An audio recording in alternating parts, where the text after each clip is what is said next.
I sat there staring at the cinder block walls, wondering how everything had collapsed so fast. No one believed me. Not the police, not my parents, not even the lawyer they sent to help. But then I remembered something small, something no one else knew about. A teddy bear on my bookshelf with a tiny camera hidden inside, originally meant to watch over my dog Finn when I wasn't home. Now maybe it held the truth that could save me. I only had one phone call, one shot. And if it worked, well, let's just say they didn't see this coming. It was a Tuesday, the kind of day that starts out quiet, almost boring. The sky was overcast, but not threatening rain, just bland enough to match my mood. I had toast and tea, fed Finn his kibble, and sat on the couch scrolling through my phone. Nothing unusual, nothing that hinted my life was about to be ripped apart. I heard the knock just after 11. 2 sharp raps, not hurried, not panicked, just firm practiced. Finn perked up and padded toward the door, tail wagging once before he sat down. I looked through the peephole and froze. 2 police officers. One tall and lean, the other built like a high school wrestling coach, arms crossed, face unreadable. Lucy Reynolds, the tall one, asked when I opened the door. I hesitated. Yes, we received an anonymous tip about illegal substances at this address. We'd like to take a look inside. I blinked. Illegal substances. My heart stumbled, not from guilt, because I hadn't done anything, but because the words sounded like they belonged on TV, not in my front yard. And maybe foolishly I thought it had something to do with Isabella. She'd been acting strange lately. Closed doors, odd phone calls, guys I didn't recognize hanging around at odd hours. Sure, I said, stepping back, because when you haven't done anything wrong, you don't think to say no. The officers walked in calmly, not like they were unsure, but like they already knew where to go. And then I saw her. My mom, Eleanor, standing in the living room with a cup of tea like she'd been waiting for guests, not police. She smiled politely. Officers, she said, setting her cup down with a soft clink. Lucy's room is the 3rd door on the left. I stared at her. Wait, what? Why my room? She didn't answer. Neither did my father David, who stood near the stairs, his arms crossed and gaze distant. He didn't look at me, didn't look at anyone. The officers headed down the hallway without hesitation.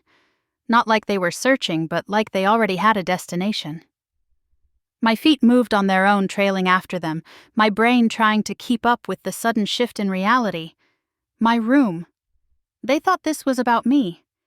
Isabella was on the landing above us, one hand resting on the banister, her phone in the other. Her hair was tied up, she wore a hoodie and leggings, and her face was unreadable. She didn't speak, didn't blink, just watched. We reached my room. Finn stayed behind, pacing near the living room, ears twitching, tail low. I didn't say a word. Neither did the officers. The taller one glanced around, then motioned to the other, who went straight to my dresser. Not the closet, not under the bed, the dresser. Bottom drawer? He opened it, pulled out a clear Ziploc bag, full of white pills. I laughed, a short, stunned, involuntary laugh, like someone had just made a bad joke at a funeral. That's not mine, I said, instantly, hands raised slightly, like that could prove my innocence. I've never seen that before. That's not mine. The officers didn't react. No surprise, no raised eyebrows. Just dull professionalism. They'd heard it all before. I turned toward the hallway. My parents stood there like witnesses in a courtroom. My mother had her hands clasped like she was praying. My father still hadn't made eye contact. Tell them I said, my voice louder now. Tell them that's not mine. You know that's not mine. The taller officer turned. You said earlier you recognized this bag. My mother's voice was soft, too soft. Yes, we didn't know what it was, but Lucy's been distant lately. Distant, I repeated. My voice cracked.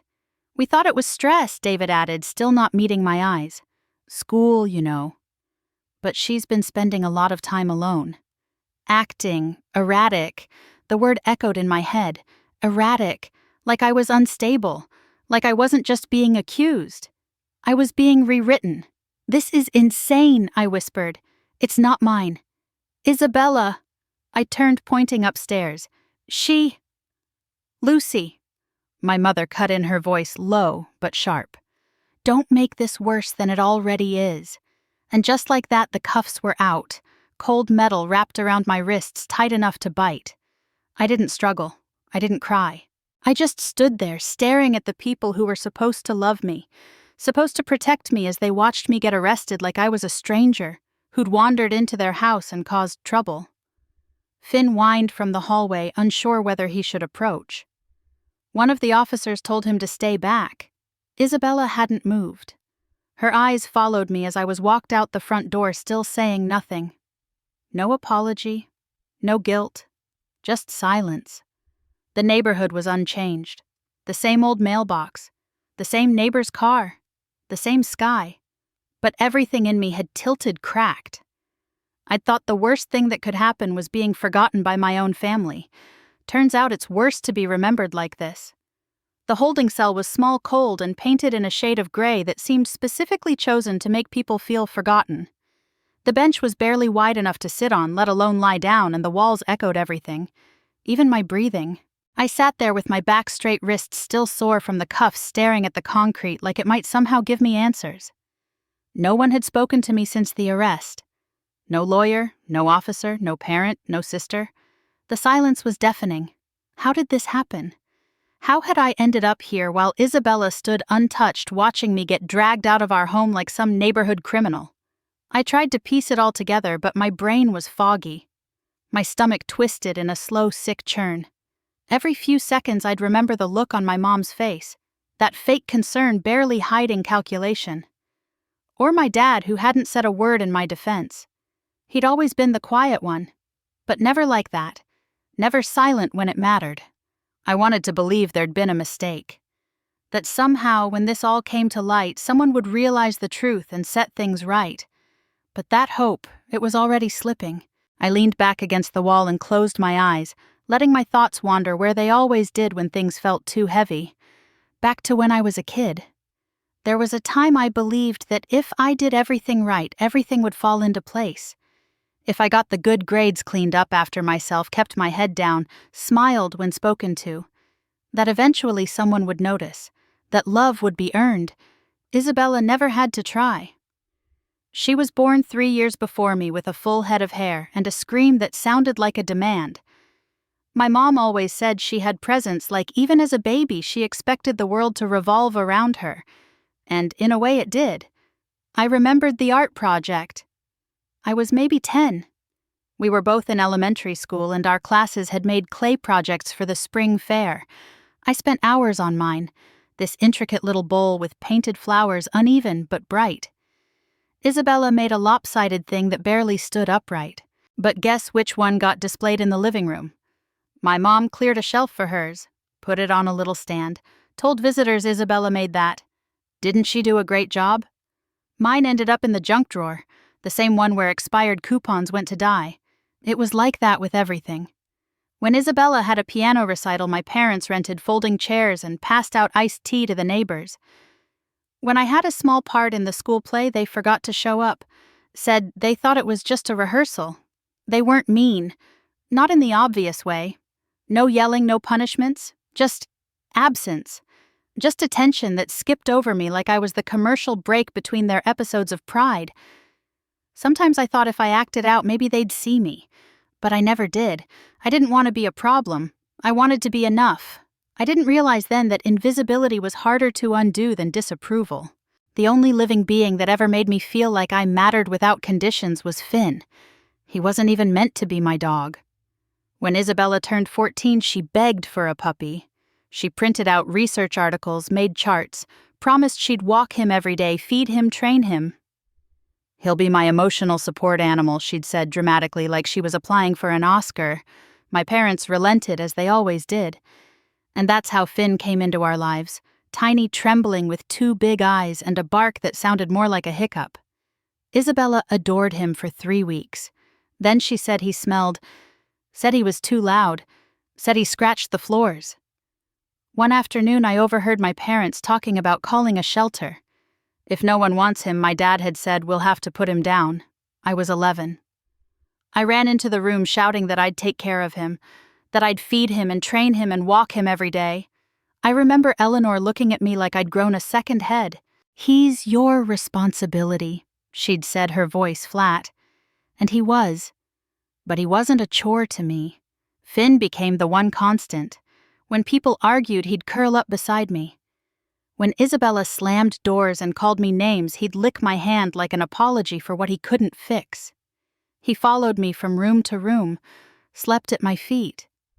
He was the first soul I'd ever known who chose me, without expectation, without conditions. I wondered where he was now, if he was lying by the front door waiting for a sound that wouldn't come, if he was being fed, if he was scared. I thought about how quiet the house would feel without him. And then I thought about how quiet this cell felt without him. Tears burned behind my eyes, but I blinked them back. No one had offered me a blanket. No one had asked if I was hungry. No one had said a word that acknowledged I was more than just a name on a report. Maybe that's how it always was. The truth was, I could survive being hated more easily than I could survive being forgotten. And sitting in that cell, I realized something terrifying. No one was coming for me. Not my parents, not my sister, not anyone from the life I'd tried so hard to be part of. But somewhere out there was Finn. And if no one else was going to fight for me, then I had to find a way to fight for him. For the one creature who had never once asked me to be anyone other than exactly who I was. So I sat up straighter. I breathed slower. I let the cold seep into me, not as a punishment, but as a reminder. I would survive this, not just for me, but for the quiet loyalty of a dog, and the parts of me that were never meant to be erased. The visitation room smelled like old paint and lemon-scented cleaner. Fluorescent lights buzzed overhead, casting a washed-out glare across the cinder block walls.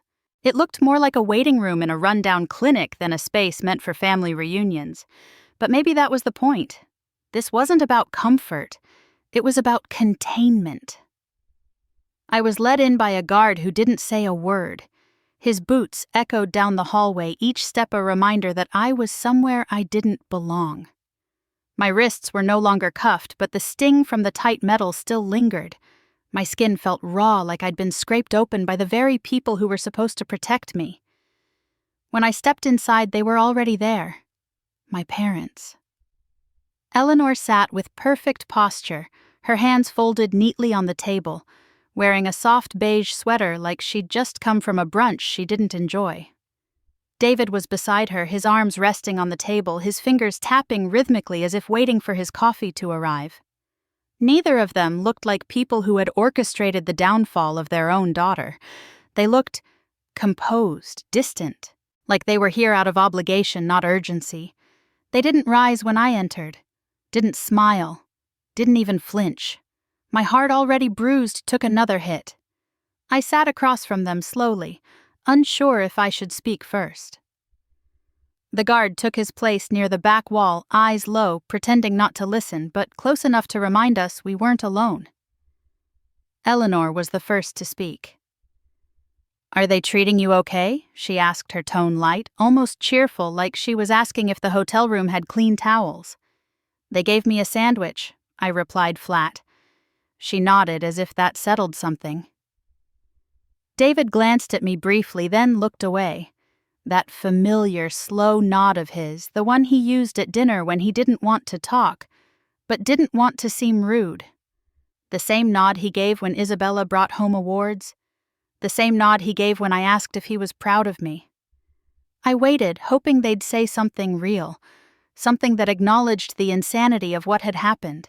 But all I got was small talk disguised as concern. "We sent over some toiletries," David said. "They should get to you soon." I didn't respond. I stared at them. The people who raised me, and wondered if they even saw me anymore. Then finally I said it. The words were soft, but they felt heavy. "You know it wasn't me. Eleanor took a breath as if preparing for something rehearsed. Her voice stayed gentle. Lucy, we need to focus on what happens next. What's already happened. We can't change that. I blinked. That's how they were going to play it. Not denial, not outright betrayal, just avoidance. Silence dressed up as strategy. That's one way to avoid saying it out loud, I muttered. David leaned forward slightly. No one's saying it was intentional. I turned my head toward him. My voice sharpened, but I didn't raise it. You mean the drugs Isabella put in my drawer, that kind of unintentional? Eleanor winced. Just barely. Her lips parted, then closed. Lucy, this isn't the time for stories. Stories I repeated. Like I was making this up. Like I hadn't watched them stand in that hallway while I was handcuffed in front of our dog. You're really going to let this happen? I asked.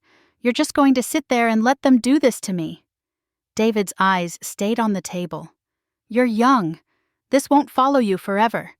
Eleanor nodded, her voice coaxing. It's better to keep things contained. If we escalate this, Lucy, it could get worse. For all of us. There it was. Not the truth, not justice, just image, control.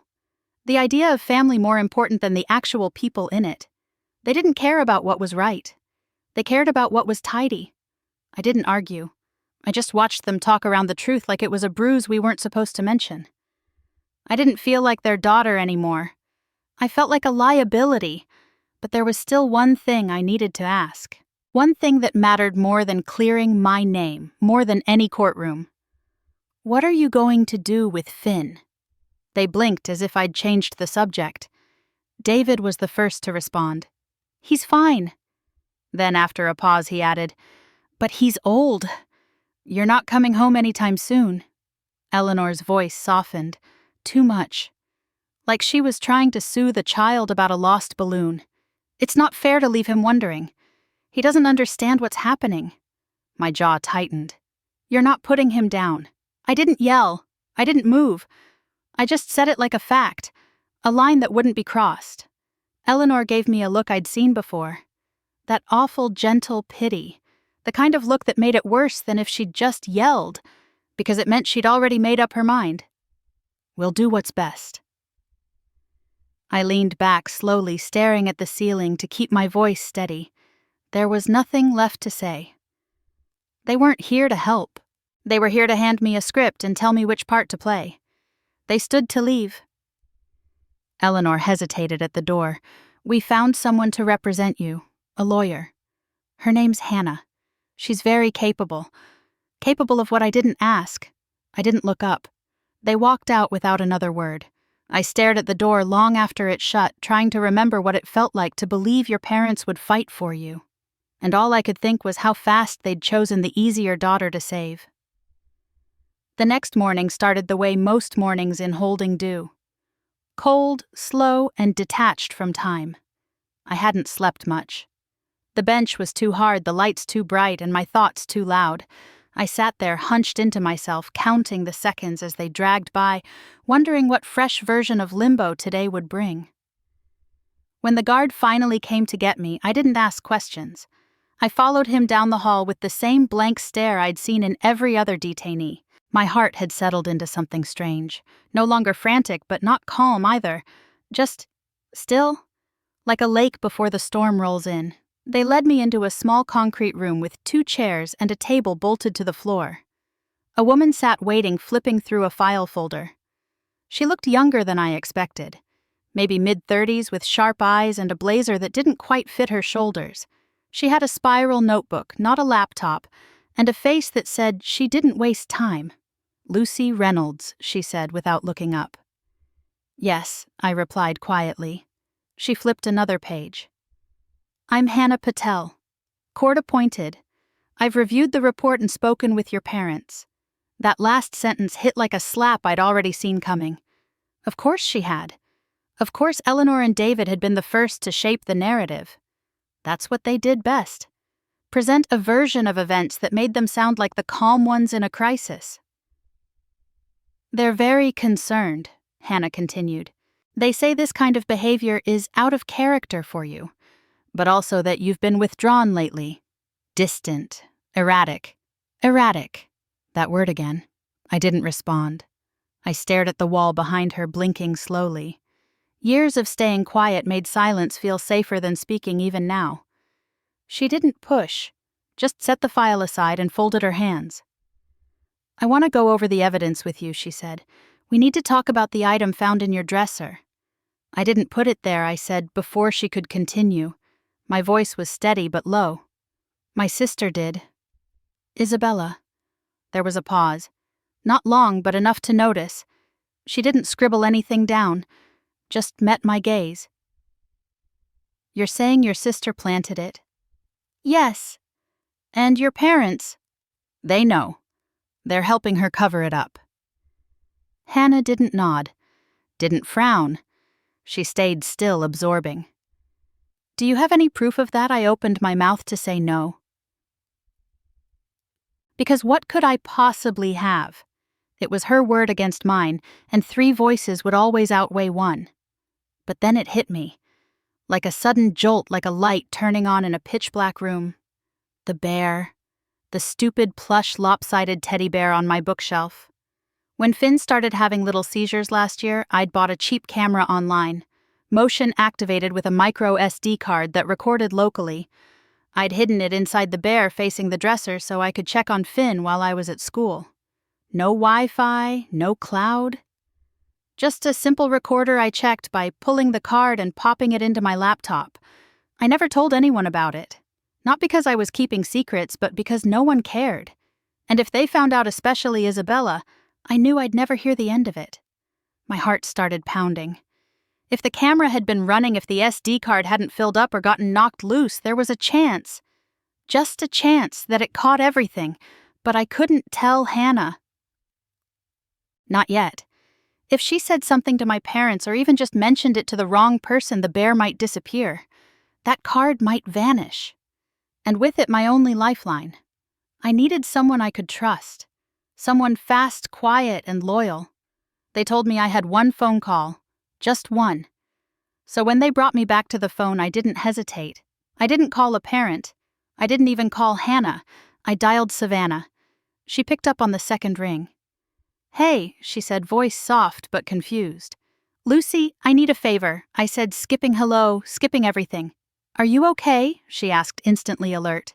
No, I replied. But listen carefully, go to my room. On the bookshelf, there's a teddy bear. The one with the red bow. Inside it is a camera. It records everything. You need to get it. Today. She didn't ask why. Didn't question my tone. There was a pause, then a simple reply. Okay, I'm on it. And Finn, I added, please, take him. Don't let them... Just don't let him stay there. I'll get him too, she said. Promise. I'm serious, Savannah. Don't say anything to anyone. Just go. Now. She promised again, and I hung up. The moment I set the receiver down, I let out the breath I'd been holding for hours. Maybe days. It wasn't much. It wasn't a lawyer or a confession or a get-out-of-jail-free card, but it was something. It was mine. For the first time since this whole nightmare began, I'd done something for myself. I'd made a move. I wasn't just sitting there waiting for someone else to decide my fate. I wasn't the victim of someone else's story anymore. Now I had a thread, a tiny, fragile thread. I didn't know if the camera had caught anything. I didn't know if the SD card had already been overwritten or if Isabella had ever noticed the bear watching from the shelf. I didn't know if Savannah would even make it out of the house without raising suspicion. But for the first time, I had a reason to hope. And I held on to that hope like it was the last unbroken thing I had. Growing up, Isabella was the center of everything. She didn't demand attention. It was simply given to her like sunlight through an open window. Teachers adored her. Neighbors complimented her confidence. Family friends whispered about how poised and polished she was for someone so young. And my parents, they didn't just love her. They seemed to orbit around her like she was the gravity in our household. She was what people called the golden child. beautiful, articulate, talented in ways that made people take notice. While I sat quietly doing my homework, Isabella stood in the spotlight, earning applause simply for being present. When she spoke, people leaned in. When I spoke, people nodded politely and moved on. I tried not to resent it. I told myself every family had dynamics.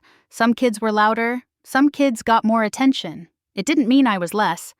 But deep down I knew I wasn't like her.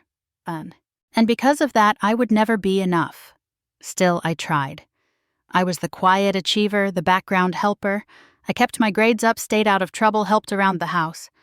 And in return, I was rewarded with silence, with being overlooked, with a kind of emptiness that only grows when you realize no one's actually listening. Then came college. Isabella left for a state university 2 hours away. I thought maybe the distance would bring balance, that maybe without her constant presence I'd finally be seen. But instead the house grew heavier, not quieter, just hollow. My parents checked in on her constantly, texts every hour, weekend drives to visit, calls that lasted late into the night. When she came back home after just 1 year, there was no warning, no explanation. She walked through the front door and simply said, "College was toxic." That was it. That was her full summary, and nobody questioned it. She moved back into her old room, started taking long showers, slept most of the day, had people over late into the night. Some of them made my skin crawl. One guy wore sunglasses indoors. Another kept calling me little sis with a wink that made me want to set something on fire. I noticed the smell under her door, the way her hands trembled, the glassy stare, the slurred calls. But I didn't ask. In our house, asking questions meant overreacting. It meant creating drama, and if you created drama, you became the problem. Still, I knew something wasn't right.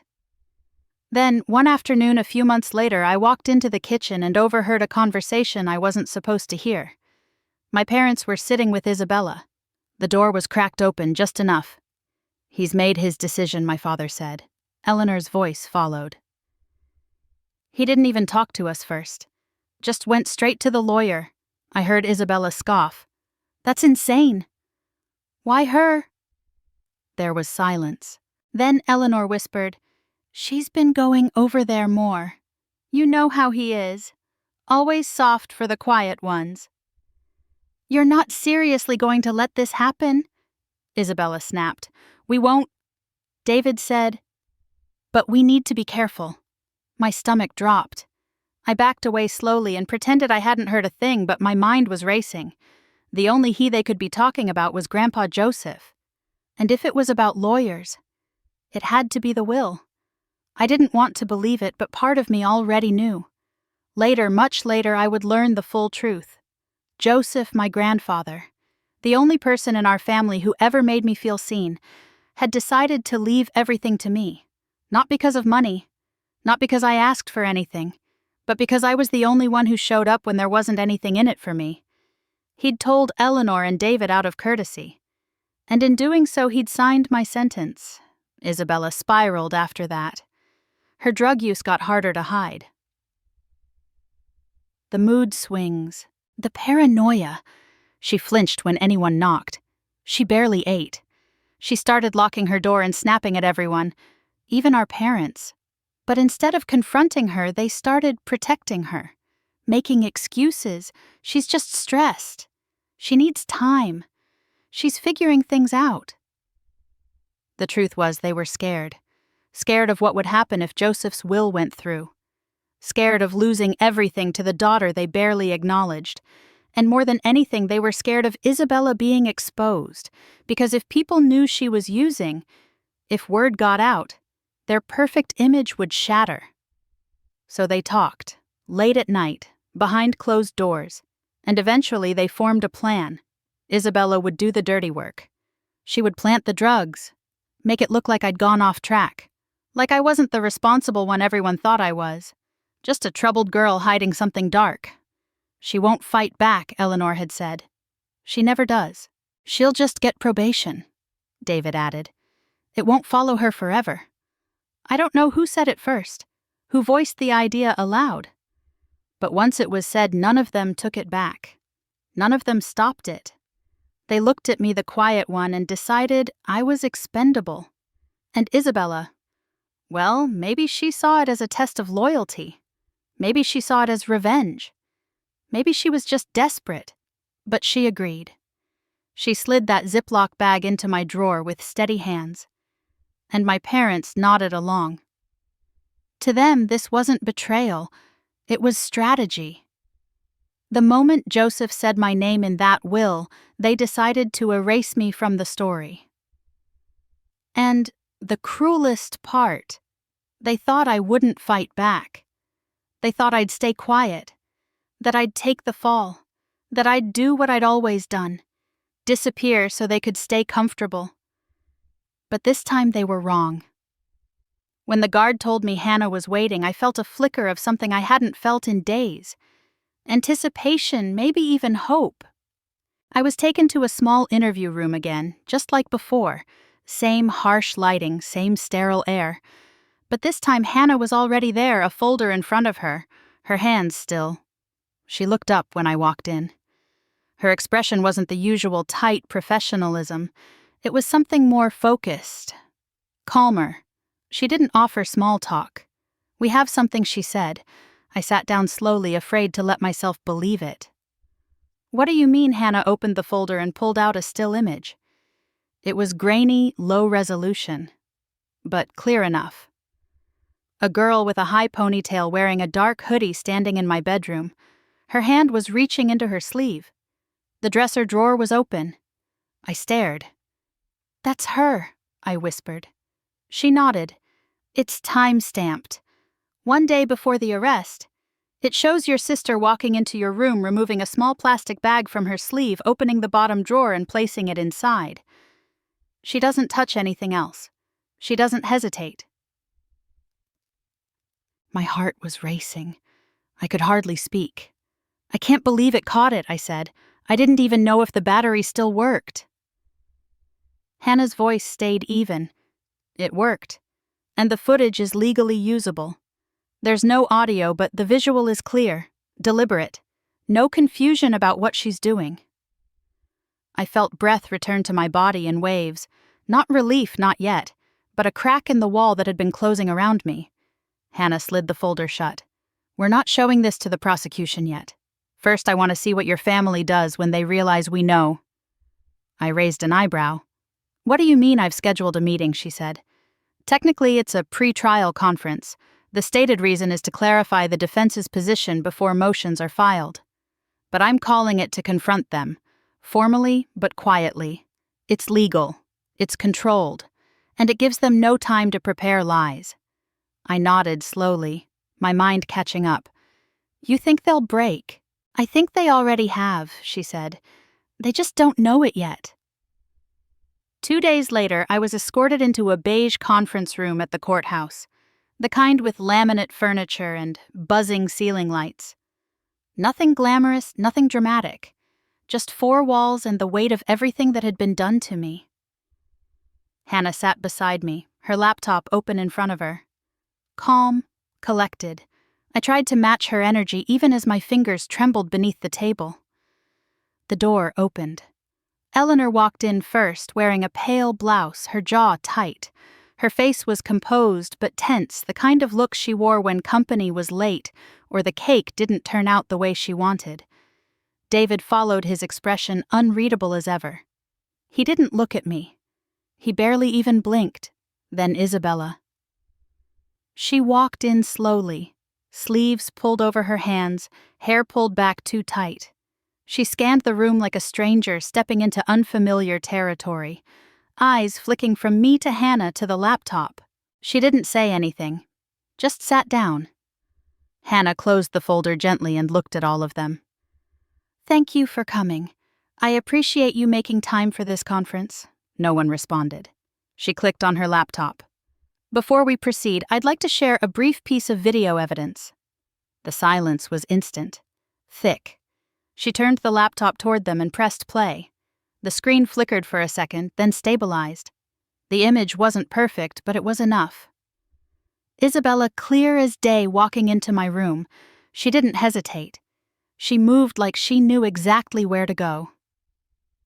She reached into her sleeve, pulled out the Ziploc bag, and placed it gently into the dresser drawer. She didn't touch anything else. She turned and left. The timestamp was visible in the corner. The date. The time. The silence was suffocating. Eleanor's face drained of color, not just pale, ashen. She looked like someone had pulled the air out of her lungs. Her eyes darted toward Isabella, then back to the screen, then down to her folded hands. David didn't move. He sat with his elbows on his knees, staring at the laptop like he was hoping it would blink or glitch or change, like he could will it into showing something different. Isabella just sat there frozen, watching herself betray me. When the video ended, the screen went black. She blinked once, then twice. Then, like something snapped, she blurted out the words like they'd been stuck in her throat too long. It wasn't supposed to be this. No one spoke. It was supposed to be nothing, she said. Voice thin, unraveling. She wasn't even supposed to get arrested. It was just supposed to be a scare. That's all. Hannah turned the laptop back toward herself and shut it. So she said quietly, "Would you like to revise your statements now?" The room cracked open. Eleanor was the first to break. "We were trying to protect the family," she said, voice, strained hands clenched. "You don't understand." "No," I said softly. "I do. I always have." "That's the problem." Isabella turned toward me, her eyes wide, desperate, suddenly shifting the blame. "You don't get it," she said. "You've always acted like you were better than us, like you were some victim before anything even happened." I shook my head. "I don't think I'm better. I just think I deserve better than this." David finally spoke. "This isn't helping." He didn't say who it wasn't helping. He didn't apologize. He didn't ask for forgiveness. Hannah stood folding her notes calmly. "We'll be submitting the footage to the prosecution this afternoon," she said. "We're filing a motion to have all charges against Lucy dropped. In addition, we'll be filing a report detailing the false statements made by your family during the investigation." Eleanor's breath hitched like she'd been punched in the stomach. Isabella looked like she wanted to speak, but didn't. I didn't say anything else. I just sat there steady. For once, they were the ones unraveling. And I was the one watching. They left the room without saying goodbye. Isabella first, then David. Eleanor paused at the door. She looked back at me like she was about to say something meaningful, something motherly, but she didn't. She just walked out. The room stayed silent for several seconds after the video ended, as if time itself had forgotten to move. The screen had gone black, but its imprint was still fresh in the air, like a slap that kept echoing. No one looked at me. No one looked at each other. They just stared as if by holding still they could rewind reality. Then Isabella spoke, her voice cracking through the silence like ice underfoot. "I didn't think it would go this far," she said. "It wasn't supposed to be like this." Her face was flushed now, her hands gripping the edges of her chair, eyes darting between Hannah and me. It was just supposed to scare her. Maybe a fine community service probation or something. Not jail. I turned toward her and my voice came out cold and even more tired than angry. "And you thought I'd just take it," I said. "Let you ruin my life for a warning shot."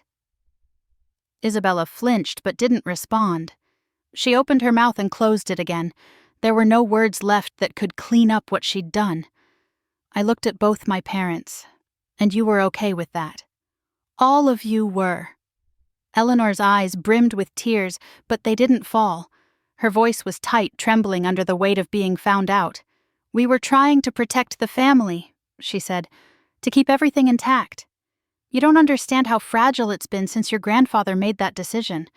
We didn't know how to stop it without it getting messy."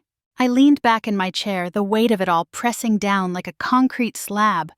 "So you threw me under the bus to keep things looking clean." "It wasn't like that," she snapped, then softened. We didn't think it would go this far. We thought— You thought I wouldn't fight back, I interrupted. You thought I'd take the blame, that I'd stay quiet like I always did so your perfect image wouldn't crack. Eleanor lowered her eyes. The silence from David was louder than anything she could have said. He hadn't spoken once. Not during the video, not during my sister's weak explanation, not during my mother's justifications. He just sat there like he always did, on the sidelines, silent and complicit. Say something, I said, my voice suddenly sharper. Dad, David, anything. He looked at me then. For the first time in the entire meeting, he met my eyes. His face was blank, calm. This isn't helping, he muttered. That was all.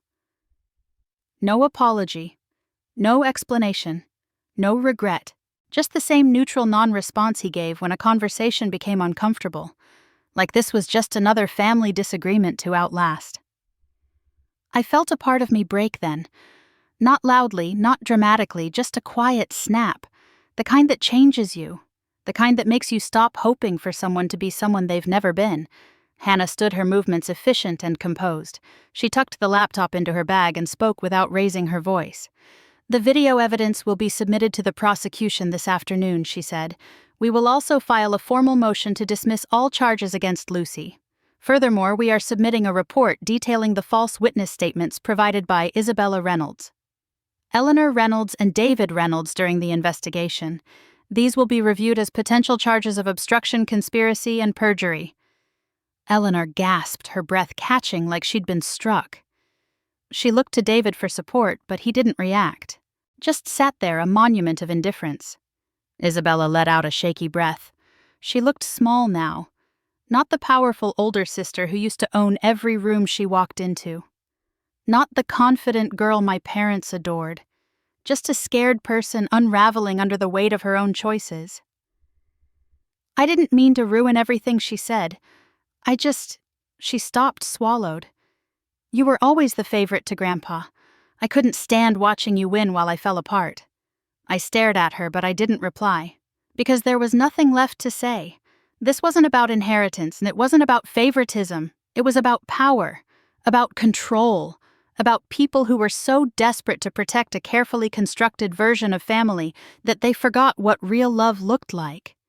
And for years I let myself believe that if I worked harder, if I stayed quiet, if I played the part they needed, I'd earn my place.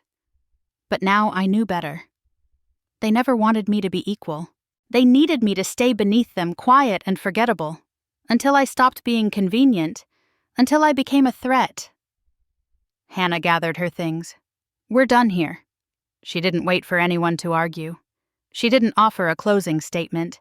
She simply walked toward the door and opened it, waiting for me to follow. I stood slowly, my gaze scanning the three people I had once called family. None of them looked at me. Not really. Not the way people look at someone they love. Eleanor stared at her folded hands. David kept his eyes on the table. Isabella blinked at the floor. No one said goodbye. No one said sorry. No one asked for forgiveness. So I walked out of that room with the silence they'd always left me in. Except this time it didn't feel like a prison. It felt like a door. One I had finally learned to close behind me. The sentencing came 3 weeks after the video was submitted. 3 long weeks where I stayed mostly quiet, answering questions from Hannah and waiting for the system to catch up with the truth. It wasn't swift, but it was steady. And when the judge finally ruled, the weight that had been crushing my chest didn't exactly vanish, but it shifted. For the first time in what felt like forever, it wasn't pressing down on me anymore. Isabella was sentenced to 3 years in a women's correctional facility upstate. She pled guilty to 2 felony counts: possession with intent to distribute and conspiracy to file a false report. The plea deal spared her from a longer sentence, but not from the consequences. Her confession had come after hours of questioning, when she realized the camera footage had left her no room to twist the story. In court, she cried. She said she didn't know what she was thinking. She blamed stress, pressure, family expectations, But none of that mattered anymore. The court didn't pity her. And I didn't either. My parents, Eleanor and David, were found guilty of obstruction of justice, conspiracy to commit perjury, and knowingly filing false statements. No plea deals for them. The judge gave them 18 months in county jail, followed by 2 years of supervised probation. They didn't look at me during the sentencing, not once.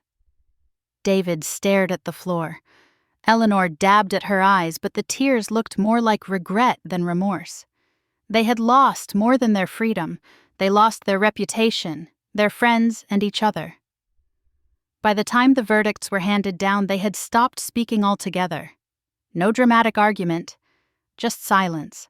A cold wall between them that seemed to grow thicker with every passing day in court. I didn't go back to the house after the trial. I didn't want to. I didn't even think about what I might need to retrieve. Whatever was left behind didn't belong to me anymore. It had never really been mine. Instead, I went to the one place that had always felt like home. The yellow house with the uneven porch steps and the humming refrigerator that smelled faintly of toast and old coffee.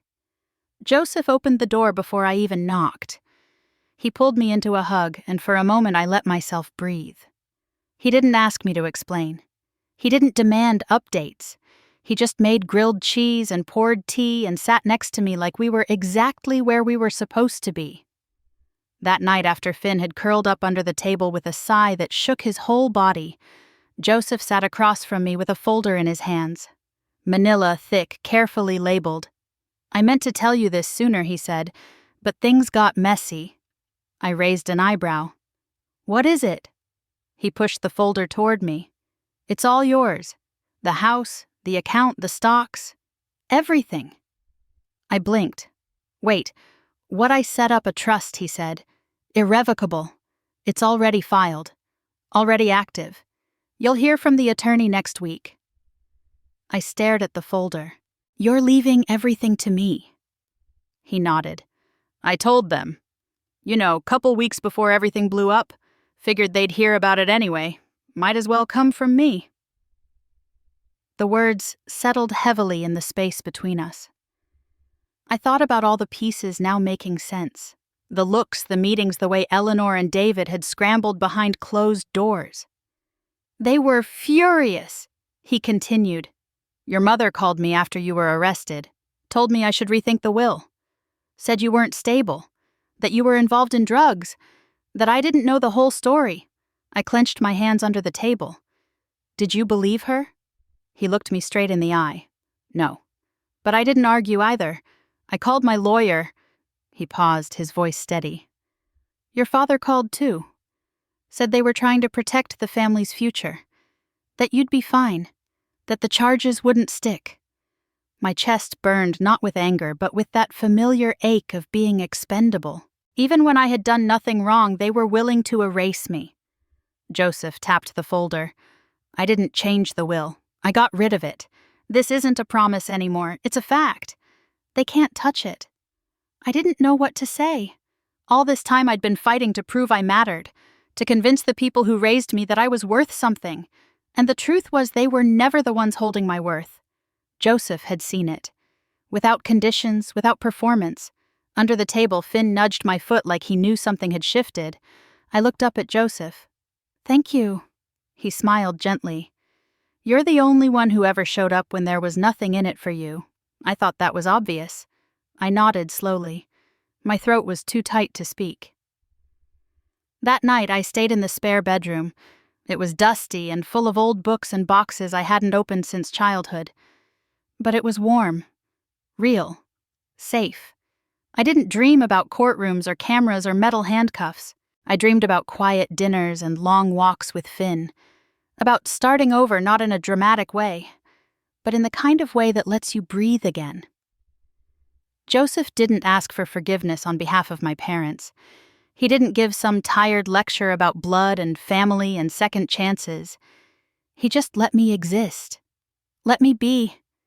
And for the first time, that was enough. I knew what had been lost. I knew what couldn't be repaired. But I also knew what was left. and sometimes what's left is more than enough to begin again. The yellow house on Elmwood Avenue wasn't fancy. The porch steps creaked. The kitchen tiles had tiny cracks that never quite disappeared no matter how often I scrubbed. The walls carried the soft scent of toast and black tea, and the hallway hummed gently from the old fridge that never stopped working, even when the lights flickered during summer storms. But it was mine now. Well, technically it had been Grandpa Joseph's, but since the trust went into effect, everything about this place became mine in a way that went far beyond paper.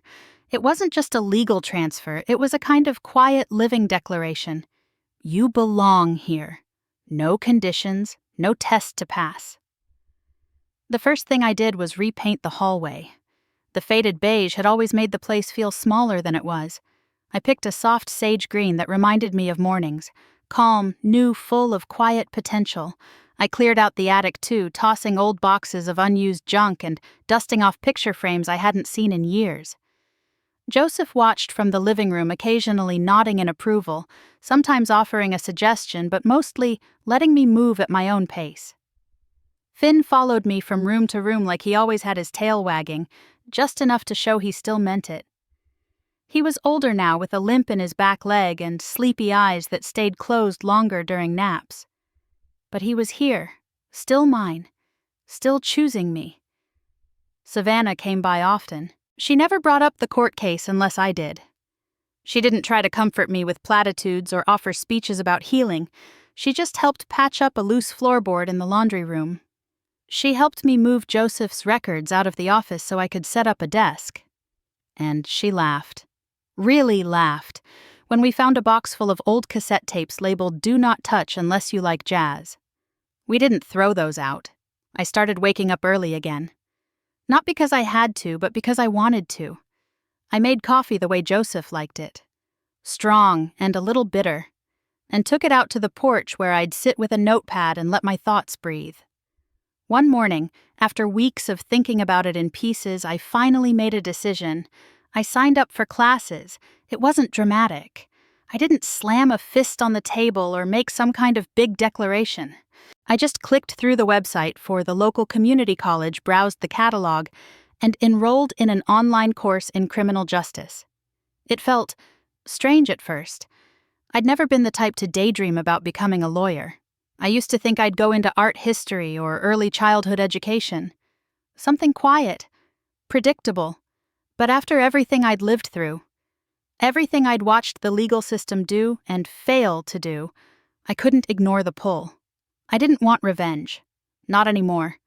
What I wanted was understanding. I wanted to know the difference between a good defense and a bad one. I wanted to learn what made a system tilt in someone's favor. I wanted to figure out how to be the kind of person someone could call from a cell. Someone who could actually help. Maybe someday I'd work for a nonprofit. Maybe I'd help other people who were invisible in their own families. Maybe I'd just finally understand the mechanisms that had nearly broken me. Whatever the reason, it felt right, and that was enough. The semester started quietly. I took my time easing into the coursework, read every chapter twice, highlighted the legal definitions that once had me cornered in a courtroom. The material was dense, but it didn't scare me. Not anymore. Because now I understood something fundamental. Knowledge wasn't just power, it was protection, and I was learning how to build my own. One afternoon, after a long walk with Finn, I came back to the house and checked the mailbox. There was the usual, a coupon booklet, a water bill, a letter from the college, and one envelope I didn't recognize. No return address, just my name written in familiar, careful handwriting. I stood there for a long time, the envelope in my hand, the wind rustling the leaves in the yard.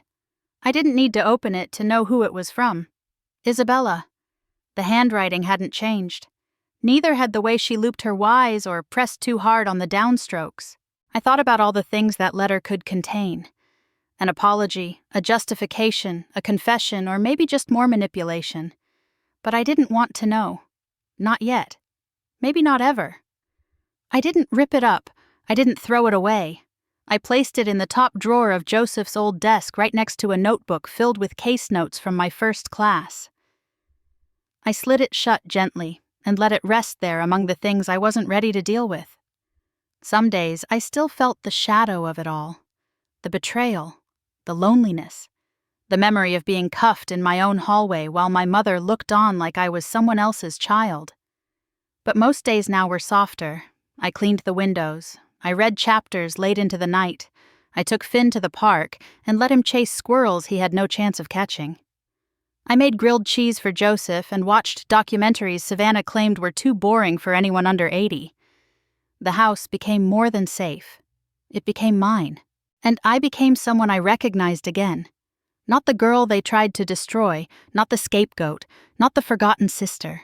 Just Lucy. Still here, still standing. And finally, no longer waiting to be saved. There are mornings now when I forget the wait. It slips away in the stillness in the hum of the fridge or the soft breath of wind through the curtains. I make coffee open a window and feel almost normal. Like everything didn't fracture not so long ago. But forgetting isn't the same as forgiving. I don't carry rage with me anymore. Not the kind that stings behind your eyes or clenches your fists in the middle of the night. That kind of anger burns hot and fast, and I think somewhere between the handcuffs and the courtroom, I let it go out of sheer exhaustion. It hollowed me, and I learned to stop feeding it. But I remember. Every word, every look, every silence. Forgiveness has never been asked of me. Not by Isabella, not by Eleanor, not by David. And maybe that's the strangest part. There was no letter from them, no phone call, not even a whisper of apology through mutual friends. It's like I vanished from their version of events the moment the truth surfaced. And somehow I'm okay with that. Because Joseph was right. He always was. Healing doesn't have to mean reconciliation. It doesn't have to end in a family dinner or a photo album full of forced smiles. Sometimes healing is a quiet decision to stop chasing people who were willing to lose you without hesitation. Joseph never once asked me to forgive them. He never said things like they're still your parents or blood is thicker than water. He just handed me a cup of tea and reminded me in his steady way that being alive means choosing who gets access to your heart. He taught me that survival isn't about clinging to every broken bond. Sometimes it's about setting boundaries and keeping them. No matter how loud the past knocks on the door. Finn is slower now. He limps more than he runs. Some days he sleeps so still that I find myself watching his chest rise just to make sure he's still with me. He's grayer around the eyes, a little rounder in the belly. But he still follows me from room to room, still curls up beside my feet, still looks at me like I'm the best decision he ever made. He was the first soul that ever chose me completely. And he's still choosing me. There's a peace in that. In knowing that loyalty doesn't have to be earned in grand gestures. It can live in quiet consistency, in the way a dog lays his head against your leg without question. I've found my rhythm again. Not in the way things were, but in a new kind of normal. Classes continue.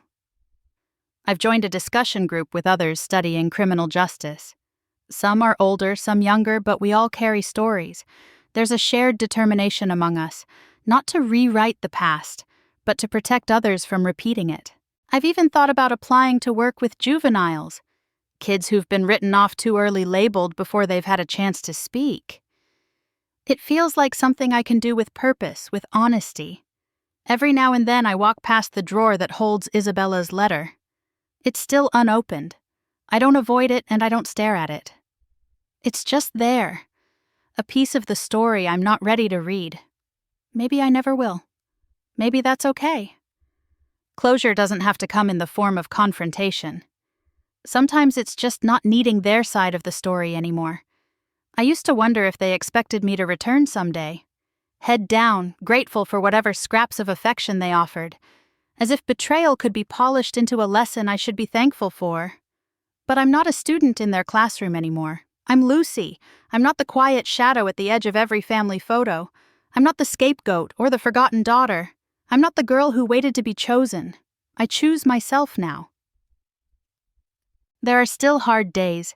Days when something small like a scent or a line in a book takes me back to the moment the officers walked through our door. There are days I wake from dreams with my hands clenched and my breath short. The past has a way of visiting even when it's not invited. But it doesn't get to stay. This house, Joseph's house, now mine, is filled with warmth, with sound, with the rhythm of healing that doesn't ask for permission. There are dog toys under the table, mismatched mugs in the cabinet, laundry half folded on the couch. It's imperfect. It's lived in. It's real. And I am too. I don't know what the future holds. I don't know if I'll ever open that letter or if I'll ever hear from my parents again. I don't know if they regret what they did or if they've rewritten the narrative so well that they truly believe it. But what I do know, what I hold in my bones, is this: I'm not angry anymore. But I haven't forgotten. And I don't need to. I can live a full life with both things inside me, the memory and the freedom. Joseph once said that disappearing isn't the only way to survive. Sometimes staying is the braver thing. So I stay. I open the window. I pour another cup of tea. I scratch behind Finn's ears. And I say it out loud when no one's around, just to remind myself it's true. I'm Lucy. I'm still here. And this time, I'm not going anywhere. If you've ever felt unseen in your own family, if you've ever been blamed for something you didn't do just to protect someone else's image, then maybe like Lucy, you know what it means to fight for your voice in the silence. Have you ever had to walk away from people who were supposed to love you, just to finally choose yourself? Let us know in the comments. We want to hear your story. Because sometimes healing begins when someone says, "Me too." If this story moved you, don't forget to like the video, subscribe to our channel, and hit the notification bell so you never miss another powerful journey of resilience, truth, and redemption. More revenge stories, more raw honesty, more voices that deserve to be heard, just like yours.